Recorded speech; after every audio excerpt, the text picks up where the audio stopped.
So we've got the mainsail and then the Jeanneau up, and we're doing 7.8 knots. The true wind is probably the apparent wind is 21.1. I think the true wind is probably around 17 knots, right off the port beam. And this is Koh Phi Phi, and over there is Koh Phi Phi Lay, and we're going to be sailing through the Phi Phi Gap. This is our second day in our passage, and Lynn is doing a wonderful job.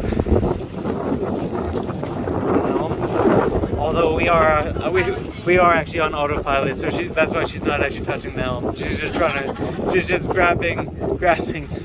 Now she's pretending to sail, but actually it's on autopilot.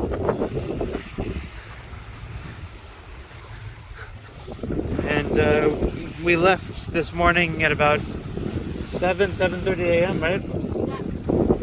And it's now 9:45 a.m. We can't even see the island that we left from.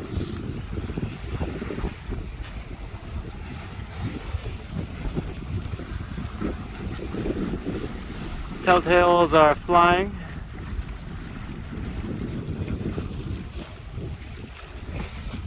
Here I can see it here. The true wind is 14 and change, almost directly off of the port beam.